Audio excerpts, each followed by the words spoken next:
Donc salut à tous, c'est notre premier jour à Cannes. Donc on va commencer par un film iranien qui s'appelle L'homme intègre et qui a été réalisé par Mohammad Rasoulov. C'est l'histoire en fait d'une famille iranienne dont la maison et le territoire est convoité par des hommes puissants.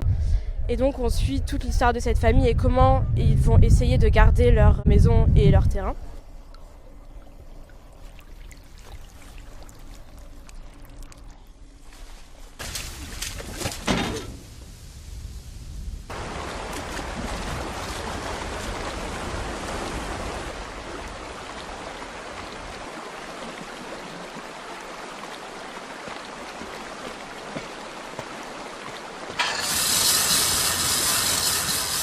Donc j'ai beaucoup aimé ce film parce que en fait, le rôle de la femme est particulièrement mis en valeur. En effet, la femme de l'acteur principal essaye de résoudre tous les problèmes rencontrés au cours du film. Et du coup, ce qui est intéressant, c'est que c'est un peu en contradiction avec le rôle qu'on pourrait avoir, la vision qu'on pourrait avoir de la femme en Iran, avec la religion, etc.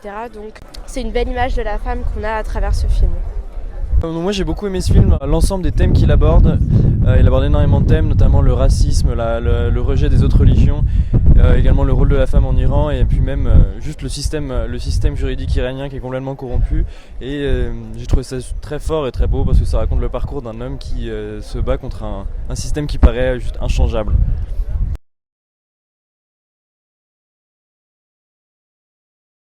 On vient de sortir de la deuxième projection de la semaine.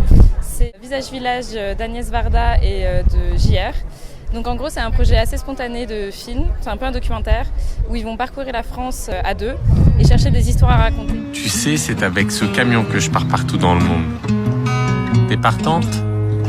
Je suis toujours partante si on va vers des paysages simples, vers des villages, vers des visages. Les gens y rentrent à l'arrière, comme dans un photomaton, et la photo sort dans les 5 secondes sur le côté, en grand format.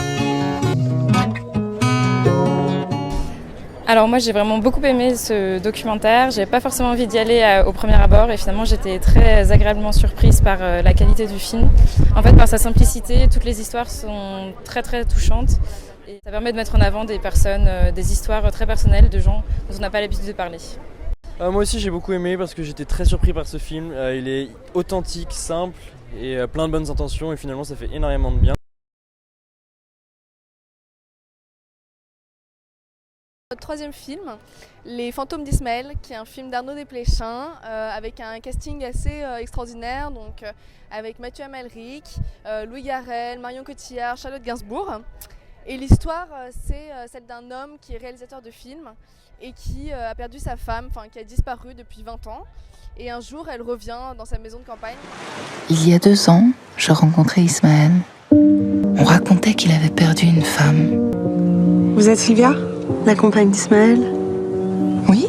Je suis sa femme. Carlotta. Ça fait combien de temps? 21 ans, 8 mois et 6 jours. Qu'est-ce que t'es venu faire ici? Oh, je crois que tu le sais. Je veux pas que t'aies peur. Je veux pas que t'aies peur, mon amour. Je vais arracher ton masque et je ferai de toi un prince. J'ai été un peu déçue par le film parce que en fait le film est séparé en 2 parties. Il y a une partie où on voit les 2 femmes et Mathieu Amalric et une autre partie où on voit la réalisation de son film. Et finalement ces 2 parties sont pas forcément très bien liées entre elles, donc je trouve ça un peu dommage. Deuxième critique négative, j'ai eu du mal à être vraiment touchée par l'histoire d'amour entre Mathieu Amalric et les 2 femmes. Donc voilà, les dialogues n'étaient pas assez profonds. Par contre, Louis Garrel est toujours aussi bien, donc ça c'est positif. Moi j'ai plutôt aimé ce film, je suis d'accord que ça manque parfois un peu de profondeur et que ça peut être un peu surfait, mais je l'ai trouvé sympa, plutôt original. C'est vraiment typiquement le film français, mais bon, moi que j'aime bien voir, donc voilà, j'ai bien aimé.